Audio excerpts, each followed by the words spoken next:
Hello भाई लोग, मैं दीपेश कुमार आप सबके बीच एक नए वीडियो के साथ। तो दोस्तों आज हम लोग अपना आरपीएफ की जो फिज़िक्स है उसमें हम लोग बात करेंगे। और उसके आगे जो है हम लोग का टॉपिक है जैसे कि लाइट, आज हम टॉपिक डिस्कस करेंगे, उससे रिलेटेड हम लोग बात स्टार्ट करते हैं।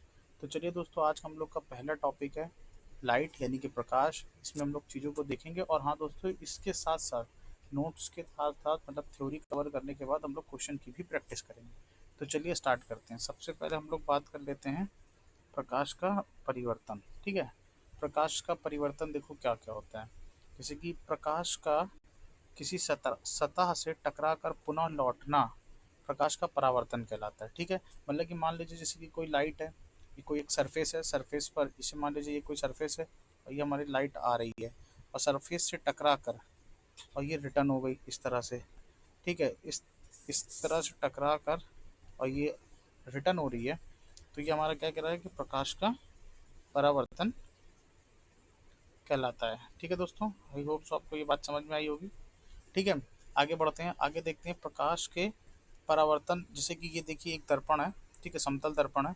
समतल दर्पण पर एक किरण आती है जिसका नाम है आपतित किरण, और ये हमारे सरफेस पर टकरा कर रिटर्न हो जाती है। ठीक है, तो जो जो किरण आती है मतलब आपतित किरण, इसको हम लोग बोलते हैं इंसिडेंट रे। और जो टकरा के रिटर्न हो जाती है, वापस लौटती है, उसको बोलते हैं परावर्तित किरणें। और जहाँ जिस पॉइंट पर ये टकराती है उसमें जब हम एक परपेंडिकुलर ड्रॉ करते हैं तो इसको बोलते हैं हम लोग अभिलंब। ठीक है, क्या बोलते हैं दोस्तों? अभिलंब बोलते हैं। ठीक है, आई होप सो आपको पता चल रहा होगा। आपतित किरण और अभिलंब के बीच का जो एंगल है उसको बोलते हैं आपतन कोण। ठीक है, और अभिलंब और परावर्तित किरण के बीच का जो एंगल है वो हमारा क्या बोलते हैं? उसको परावर्तन कोण। क्योंकि ये जो रे है वो परावर्तित हो गई है। ठीक है, ये जो किरण है परावर्तित हो गई है। अभिलंब और समतल दर्पण के बीच का जो एंगल होता है ये हमारा 90 डिग्री होता है। ठीक है दोस्तों, 90 डिग्री होता है ये। ठीक, आई होप सो आपको ये भी समझ में आ रहा होगा।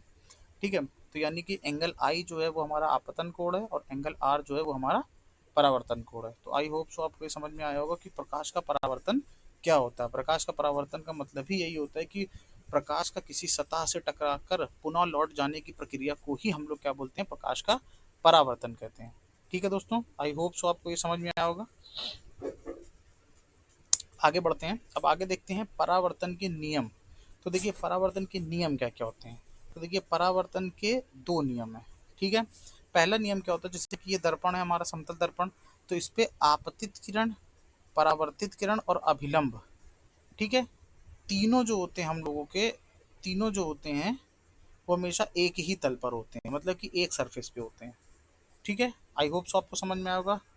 और सेकंड नियम क्या है इसका? आपतन कोण तथा परावर्तन कोण, यानी कि एंगल आई और एंगल आर, ठीक है, आपस में हमेशा क्या होते हैं? बराबर होते हैं।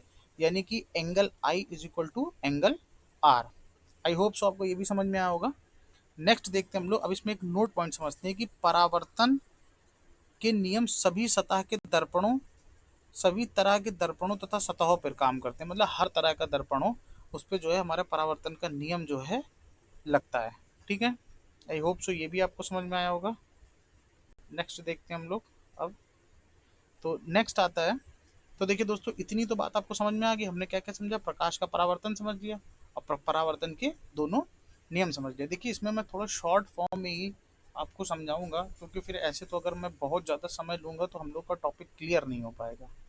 ठीक है दोस्तों, तो चलिए आगे बढ़ते हैं, आगे बढ़ते हैं हम लोग। देखिए अब हम लोग देखते हैं अपना नियमित परावर्तन क्या होता है। अब देखो नियमित परावर्तन होता है और एक अनियमित परावर्तन होता है। तो सबसे पहले नियमित परावर्तन को समझ लेते हैं। जैसे कि नियमित परावर्तन में मान लीजिए कि एक नीचे कोई दर्पण है और इस पे देखिए किरणें टकरा रही हैं, ठीक है, टकरा के रिटर्न हो रही हैं। तो नियमित परावर्तन का मतलब है यानी कि समतल सतह पर होता है। ये किस पे होता है? समतल सतह पर। तो समतल सतह का मतलब होता है कि जैसे कि किरण आई टकरा कर सेम अपनी डायरेक्शन में चली जाएगी, जिस एंगल पे वो टकराएगी उसी एंगल से वो रिटर्न हो जाएगी। इसका मतलब ये होता है कि समानांतर आई और समानांतर चली गई। ठीक है, आपको बात समझ में आ रही है कि किरणें जो है समानांतर आई, जैसे कि मान लीजिए इस तरह से किरणें आई और इस तरह से लौट जा रही हैं, ठीक है, टकरा कर। ठीक, आई होप सो आपको ये बात समझ में आ रही होगी। ठीक है, तो इसका मतलब क्या होता है कि किरणें समानांतर आई और समानांतर चला गई। ये हमारा होता है नियमित परावर्तन, होता है समतल तल पर। समतल सतह पर। ठीक, अब समझते हैं अनियमित परावर्तन क्या होता है। ठीक है, अनियमित परावर्तन को समझते हैं थोड़ा सा। ठीक है, अनियमित परावर्तन को समझते हैं।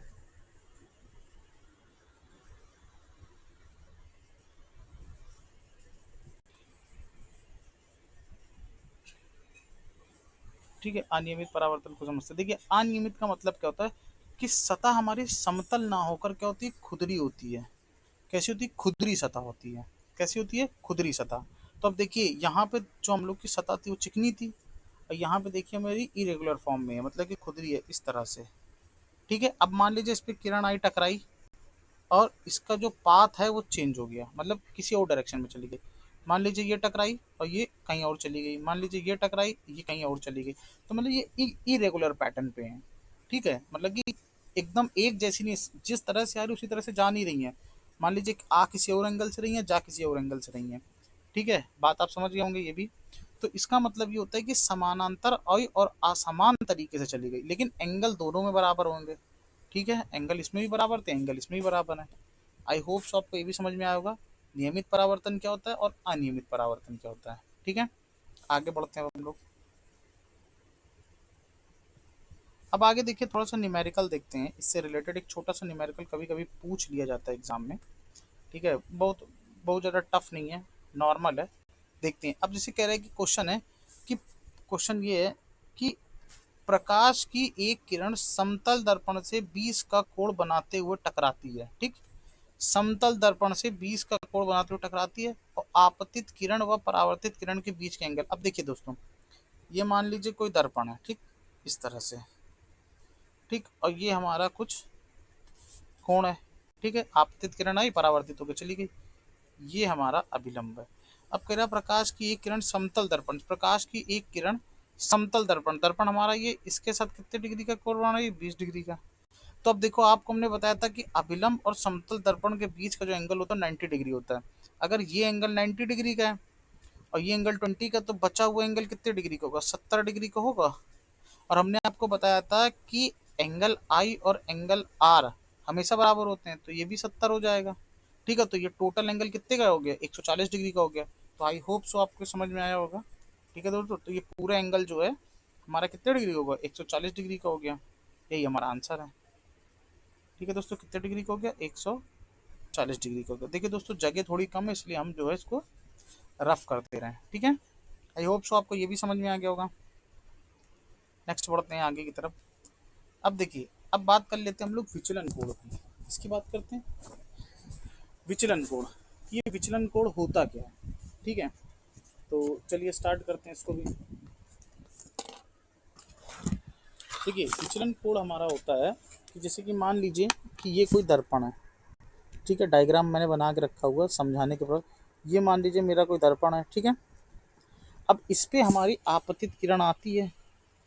ठीक, और ये टकरा के ना सीधे निकल जाती, मान लीजिए। ठीक है, टकराती ना सीधे निकल जाती। ठीक, और ये मान लीजिए टकरा के रिटर्न हो गई। ठीक, ये हमारा अभिलंब हो गया। ठीक है, अब देखिए, दर्पण से और आपतित किरण के बीच का जो एंगल होता है, इसको हम लोग बोलते हैं छूता हुआ एंगल। क्या बोलते हैं दोस्तों, छूता हुआ एंगल। ठीक है, क्या बोलते हैं, छूता हुआ एंगल, जिसको हम लोग जी से डिनोट करते हैं। बाकी अभिलंब और आपतित किरण के बीच का एंगल आई होता है। अभिलंब और परावर्तित किरण के बीच का एंगल कितना होता है, आर होता है। ठीक है दोस्तों, अब देखिए, अगर ये किरण हमारी टकरा के, जैसे कि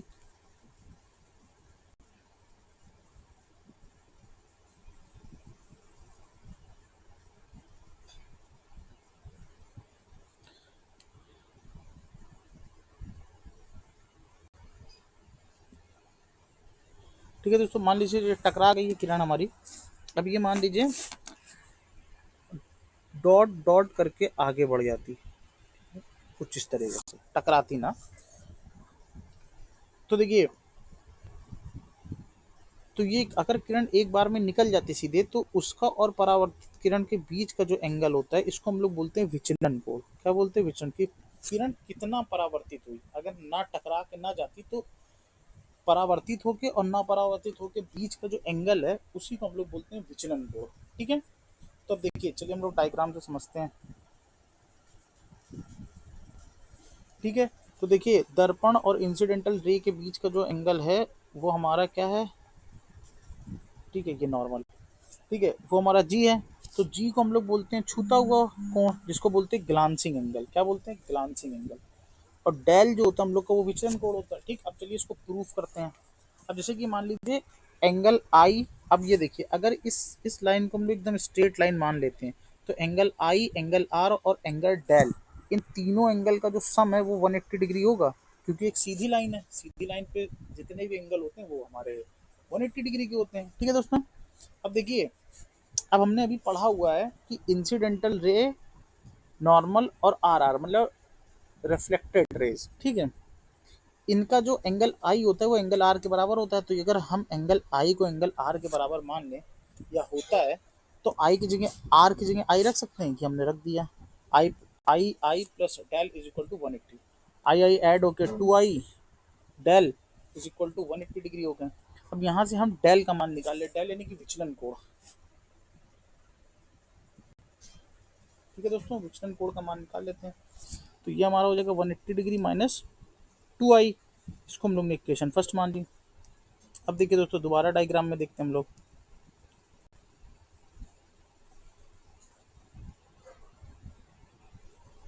दोबारा हम लोग डायग्राम में देखते हैं। अब देखिए समतल दर्पण और अभिलंब यानी कि नॉर्मल के जो बीच का एंगल होता है वो 90 डिग्री होता है। तो जी और i, g plus i equal to 90 degree हो जाएंगे। यहाँ से हम आई की वैल्यू निकाल लेते हैं। आई की वैल्यू होगी 90 डिग्री माइनस जी, और इसको उठा के हम लोग ये फर्स्ट वाली इक्वेशन में रख देते हैं। तो फर्स्ट वाली इक्वेशन में जब हम लोग रख देंगे तो डेल इज इक्वल टू आ जाएगा 180 माइनस 2, आई की जगह पर रख दे रहे हैं 90 माइनस जी। सॉल्व करते हैं, सॉल्व किया, सॉल्व करने पे जो है हमारा डेल जो आ गया 2g आ गया कि नहीं आ गया। तो इसका मतलब ये है कि जो हमारा विचलन कोण होता है वो 2 गुणे छूता हुआ एंगल के बराबर होता है, छूता हुआ कोण के बराबर होता है। ठीक है, क्या होता है? विचलन कोण बराबर होता है 2 गुणे छूता हुआ कोण के बराबर। ठीक है दोस्तों, अब इससे रिलेटेड एक क्वेश्चन देखते हैं हम लोग। तो क्वेश्चन है कि यदि आपतन कोण का मान 20 डिग्री हो तो विचलन कोण ज्ञात कीजिए। अब देखो आपतन कोण क्या होता है हम लोगों का। आपतन कोण यानी कि आई होता है, जो कि हमने यहाँ लिखा, मान लीजिए कोई एक दर्पण लेते हैं, बनाते हैं ये, यहाँ पे आपतन कोण 20 डिग्री है, और आप अभिलंब और समतल दर्पण के बीच का जो एंगल होता है 90 डिग्री होता है। अगर ये एंगल 20 डिग्री है तो हमारा ये एंगल 70 डिग्री आ जाएगा कि नहीं आ जाएगा। तो विचलन कोण बराबर क्या होता है? 2 गुणे छूता हुआ एंगल। तो यहाँ पे रख दिया, पुट कर दिया, तो यहाँ हो गया 140 डिग्री। ठीक है दोस्तों, यानी कि क्या हो गया 140 डिग्री आ गया, हमारा विचलन कोण निकल आया। अब अगर आपतित आपतन कोण दिया, परावर्तन कोण देता तो भी हम इसे निकालते हैं कि परावर्तन कोण बराबर आई के, और आई मतलब कि अभिलंब और समतल दर्पण के बीच का एंगल 90 डिग्री, आई को 90 डिग्री से घटा देंगे, जो हमारा एंगल आएगा उसमें 2 का गुणा करेंगे तो हमारा विचलन कोण का मान जो है निकल आएगा। ठीक है दोस्तों, आई होप सो आपको ये भी समझ में आया होगा। ठीक है, नेक्स्ट चलते हैं। नेक्स्ट चलते हैं दोस्तों। अब देखिए एक नोट पॉइंट है, नोट पॉइंट मान लीजिए या कंसेप्ट मान लीजिए। देखिए कह रहा है कि यदि दर्पण को, वेरी इंपॉर्टेंट है, ठीक, यदि दर्पण को थीटा कोण पर घुमा दिया जाए तो परावर्तित किरण 2 थीटा कोण पर घूम जाती है। परावर्तित किरण क्या होती है? 2 थीटा कोण पर घूम जाती है। तो अब इसका मतलब समझिए, मान लीजिए जैसे कि ये हमारा एक समतल दर्पण था, ये हमारी इंसिडेंटल रे थी, टकराने के बाद ये हमारी परावर्तित हो गई, ये हमारा विलंब था। ठीक है दोस्तों, अब हमने इस दर्पण को थोड़ा सा क्रॉस कर लिया, घुमा लिया, ठीक, थीटा। तो जाहिर सी बात है कि ये अब हमारा विलंब हो जाएगा, ये हमारी इंसिडेंटल रे हो जाएगी। ठीक है, तो देखिए दो अभिलंब को मान लीजिए हमने थीटा डिग्री पर घुमाया, तो रिफ्लेक्टेड रेस के बीच का जो एंगल हो जाएगा वो हमारा 2 थीटा हो जाएगा। ठीक है दोस्तों, आपको समझ में आ रहा होगा। लेकिन परावर्तित अपवर्तित किरण जो है वो सेम डायरेक्शन मतलब सेम जगह पे रहेगी। देखो अब इसमें नोट पॉइंट भी हमने समझा रखा है, नोट पॉइंट भी हमने समझा रखा है। ठीक है, देखते हैं, डायग्राम तो आप समझ ही गए होंगे। ठीक है, अब नोट पॉइंट भी है। अब नोट पॉइंट करें कि आपतित किरण उसी स्थान पर रहती है, ना तो थीटा घूमेगी और ना ही 2 थीटा घूमेगी, मतलब कि ये लाइन हमारी फिक्स रहेगी। हमने तो केवल दर्पण को घुमाया है ना भाई, समतल दर्पण को हमने घुमा दिया है। ठीक है, आई होप आपको इस